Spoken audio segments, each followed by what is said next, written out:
আমার বাড়ি বিস্তারিত এই আপুর মুখ থেকে শুনুন।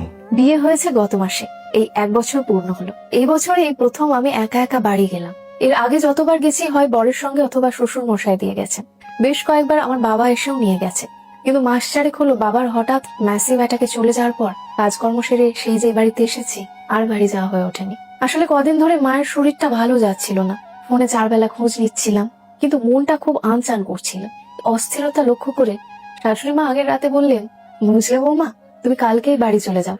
মায়ের শরীরটা এতটা খারাপ, এই সময় তুমি তো মেয়ে, তোমার যাওয়া দরকার, সেবা যত্ন করার দরকার। মেয়ে হিসেবে তোমার কিন্তু একটা কর্তব্য আছে, আর এই অসময়ে আমাদেরও উচিত তোমাকে বাড়ি পাঠিয়ে দেওয়া। বড় অফিস থেকে ফিরলে ওকে বললাম, কাল একটু বাড়ি যাব, বুঝলে মায়ের শরীরটা না বেশ খারাপ হয়েছে। আর শাশুড়ি মাও বললো ঘুরে আসতে, তুমি অফিসে যাওয়ার কথা আমাকে একটু ছেড়ে দেবে। উত্তরে আমার স্বামী বলল, অবশ্যই যাবে, আর শুধু দেখতে গিয়ে তো লাভ নেই, কদিন থেকে আসার মতো প্রিপারেশন নিয়ে যাও। একবারে মাকে সুস্থ করে তবেই ফিরবে, এই বাড়ির চিন্তা তোমাকে করতে হবে না। তুমি তাহলে অফিস যাওয়ার সময় আমাকে নামিয়ে দিও কিন্তু। আমার স্বামী বলল, কেন? যতটুকু জানি তুমি বিয়ের আগে একা একা স্কুল কলেজ করেছো, এখানেও টুকটাক বেরো মাঝে মধ্যে, তাহলে নিজের বাড়ি যাবে প্রত্যেকবার, সঙ্গে কাউকে নিতে হবে কেন? তোমার মা বাবা, তোমার বাড়ি, তুমি যখন ইচ্ছে যাবে আসবে, তোমার তাদের দেখাশোনা করবে, আপদে বিপদে পাশে থাকবে, এটাই তো স্বাভাবিক। কাল তুমি একাই যাবে। সেই মতো আমি বাড়ি ঢুকলাম। আগে থেকে খবর দিয়ে আসিনি, ভাবলাম একেবারে গিয়ে মাকে চমকে দেব। বেলা তখন 10টা মতো হবে। বেল বাজাতেই বৌদি এসে দরজা খুলে দিল, আমার একমাত্র দাদার বউ। সে তো আমাকে দেখে এক মুখ হেসে বলল, আরে বুনি যে, এসো এসো। আমি হেসে ভেতরে ঢুকে এলাম, দেখলাম বৌদি দরজায় দাঁড়িয়ে আছে। আমি বললাম, হো বৌদি, দাঁড়িয়ে আছো কেন? গেটটা বন্ধ করে ভেতরে এসো। বৌদি অবাক হয়ে বলল, সৌরভ আসবে তো, বোধহয় গাড়িটা পার্ক করছে, সেজন্য অপেক্ষা করছি। না গো, এবার আমি একাই এসেছি। হঠাৎই বৌদি কেমন যেন মিইয়ে গেল, আমার হাতের ট্রলিটার দিকে একবার তাকিয়ে শুধু বলল, ওহো আচ্ছা, বাড়িতে সব ঠিকঠাক আছে তো? শ্বশুর শাশুড়ি সব ভালো? সৌরভ ঠিক আছে? আমি একটু অন্যমনস্ক হয়ে বললাম, হ্যাঁ হ্যাঁ, সব ওকে। আসলে আমি ততক্ষণে মায়ের সঙ্গে দেখা করবো বলে ছটপট করছিলাম। মায়ের ঘরে গিয়ে দেখি মা কলা আর ডিম সেদ্ধ খাচ্ছে বিছানায় বসে, চুলগুলো উস্কো খুস্কো, চোখগুলো কেমন কোটরে বসে গেছে, বেশ রোগা হয়ে গেছে। বাবা থাকতে মাকে সুন্দর করে সিঁদুর পরতো, সাদা সিঁথিতে এই প্রথম মাকে দেখে বুকটা কেমন হু হু করে উঠলো। মনে মনে ভাবলাম, কদিন একটু যত্ন করতে হবে মায়ের। আমি মা বলে ছুটতে গিয়ে গলা জড়িয়ে ধরলাম। মা হেসে বলল, কখন এলি রে, সব ভালো তো? তারপর আমার উপর দিয়ে উকি ঝুঁকি দিচ্ছে দেখে জিজ্ঞেস করলাম, কি হয়েছে, কাকে খুঁজছো? মা উদ্বিগ্ন হয়ে বলল, তা হ্যাঁ রে, সৌরভ কই? হাত পা ধুচ্ছে নাকি? আমি হেসে বললাম, কেন গো, আমি একা আসতে পারি না? একা এসেছি, এখন কদিন থাকবো এখানে তোমার কাছে। মা শুনেই খাওয়া বন্ধ করে বিছানা থেকে নেমে পড়লো। ভ্রু কুচকে বললো, মানে কাল রাতে ফোন করলি, আসবি, কিছু বললি না তো? সৌরভও কিছু বললো না, বিয়ানও তো ফোন টোন কিছু করেনি, কি হয়েছে বলতো ঠিক করে? তারপর আমার উত্তরের অপেক্ষা না করে আমাকে ঠেলে দিয়ে বাইরে এলো। অসুস্থ শরীরে আরেকটু হলেই পড়ে যেত। দেওয়াল ধরে দাঁড়িয়ে পড়লো। বারান্দায় রাখা আমার বড় ট্রলিটার দিকে তাকিয়ে যেন চমকে উঠলো মা। আমাকে হাত ধরে ঘরে নিয়ে এসে দরজা বন্ধ করে দিয়ে সোজাসুজি আমার দিকে তাকিয়ে জিজ্ঞেস করলো, কি হয়েছে ঠিক করে বল, নিশ্চয়ই কোনো অশান্তি করেছিস। তুই একা এসেছিস দেখেই আমার সন্দেহ হয়েছিল, ফোন কর এক্ষুনি সৌরভকে। আমি বললাম, কেন মা, আমি নিজের বাড়িতে আসতে পারি না? ইচ্ছে হলে কটা দিন থাকতে পারি না? তার জন্য জামাইকে আসতেই হবে?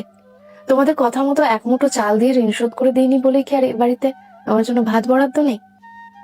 বলেই ঘর খুলে বেরিয়ে নিজের ঘরটায় গেলাম। সেখানে গিয়েও জোর ধাক্কা খেলাম। তাকের বইগুলো সব উধাও, আমার ছবি আঁকা, রং তুলি, প্যালেট সব এক কোণে ফেলে রাখা। পর্দার রং বদলে গেছে, আমার শখের ছবিগুলো দেওয়ালে নেই। যখন অবাক হয়ে দেখছি, তখন বৌদি ঢুকলো আমার ঘরে, হাতে বিছানার চাদর নিয়ে। সেটা খাটে বিছিয়ে দিতে দিতে বলল, তুই চলে যাওয়ার পর ঘরটা এমনিই পড়ে থাকে জানিস, আমি রিপেয়ার করে একটা পার্লার করব ভাবছি। সারাদিন তো বাড়িতেই থাকি, কাজটা জানি যখন কাজে লাগাবো না কেন বলতো? তাই ঘরটা নতুন করে ডেকোরেট করাবো। আর তোর বইগুলো না, যে পেপার নিতে আসে ওকে দিয়ে দিয়েছি, তুই তো এখন পাকা গিন্নি, তোর আর কি কাজে লাগবে এখন এগুলো? বৌদি চলে যেতে আমি রং তুলি নেড়ে চেড়ে দেখলাম, হাতে তৈরি পেনদানিটা ঝেড়ে ঝুড়ে বের করলাম।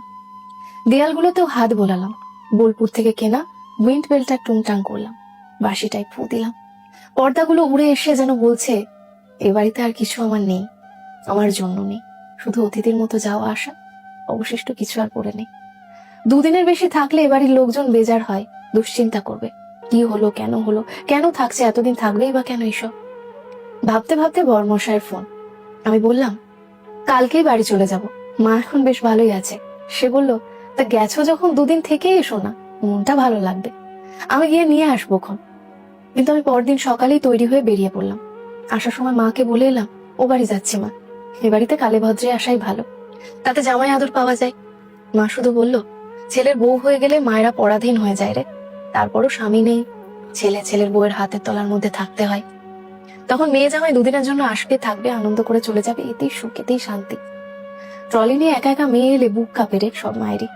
কোনো মাই চায় না তার মেয়ে তার বাপের বাড়িতে থাকতে এসে দুটো কথা শুনুক, চোখের জল ফেলুক। মেয়ের মা হোক, বুঝতে পারবে কত জ্বালা। সঙ্গে সঙ্গে ভেতর থেকে বৌদির ডাক শুনতে পেলাম, মাকে ডাকছে স্নান সেরে নিয়ে বাথরুম খালি করে দেওয়ার জন্য। বুঝলাম মাও এখন নিরুপায়। রাতে খেতে বসে যথারীতি সবাই গল্প গুজব করছে, স্বাভাবিকভাবে আমি মন মরা। কাজ করতে হয়, করে যাচ্ছি। এমন সময় শ্বশুরমশাই বলে উঠলেন, মাটনটা কে রান্না করেছে আজ? ভালো হয়নি কিন্তু। এমনি কষ্ট হচ্ছিল। সরাসরি ভালো হয়নি শুনে আমার কান্না পেয়ে গেল। আমার চোখের কোণে জল লক্ষ্য করে শ্বশুরমশাই আমাকে ডেকে মাথায় হাত বুলিয়ে বললেন, মন খারাপ কেন মা লক্ষ্মী? ভালো হয়নি মানে কি সবসময় খারাপ হয়েছে বোঝায়? আরে আমি বলেছি শুধু ভালো হয়নি, দুর্দান্ত হয়েছে। বর ভাত খেতে খেতে ইশারা করে বলল, জাস্ট সুপার। তারপর শ্বশুরমশাই জিজ্ঞেস করলেন, বৌমা তুমি তো বেশ কদিন থাকবে বলে বাড়ি গেলে, আজই চলে এলে যে? মায়ের বাড়ি ওইটুকুই ভালো বাবা, বাড়ি ছেড়ে থাকতে ভালো লাগে না। চিন্তা হয় তোমরা কি করছো, কি খাচ্ছ, গাছগুলো জল পেলো কিনা, শাড়িগুলোই বা কে তুললো, মায়ের প্রেশারের ওষুধ খাওয়া হচ্ছে কিনা, তোমার ছেলের সময় ঘুম ভাঙলো কিনা। বলেই হঠাৎ মনে হলো, এরা তো একবারও মেনশন করে না ওটা আমার বাপের বাড়ি, অথচ মা বুঝিয়ে দিল এখন ওটা আমার বেড়াতে যাওয়ার একটা ডেস্টিনেশন। অজান্তেই আমার নিজের ঠিকানাটা অন্য বাড়ি হয়ে গেছে। দীর্ঘশ্বাস ফেলে বললাম, আইডি কার্ডগুলো এই ঠিকানা বদলাতে হবে এবার। খিদে নেই, রাতে কিছু খাবো না বলে শুতে চলে যাচ্ছিলাম। শাশুড়ি মা ইশারায় একটু দাঁড়িয়ে যেতে বললেন। ওদের খাওয়া হয়ে গেল, ওরা উঠে গেল। আমাকে একটা চেয়ার দেখিয়ে বললেন, এখানে বসো। তারপর আমার প্রিয় পনিরের তরকারি আর ভাত নিয়ে এসে থালা ধরে একদলা ভাত মুখে পুরে দিয়ে বললেন, তোমার মাটনে গন্ধ লাগে বলে আমি যে হাঁটুর ব্যথা নিয়ে পনিরের তরকারি করলাম এত কষ্ট করে, তোমার মনের কষ্টটাই সব। সারা রাত না খেয়ে থাকলে তোমার কষ্ট হবে না?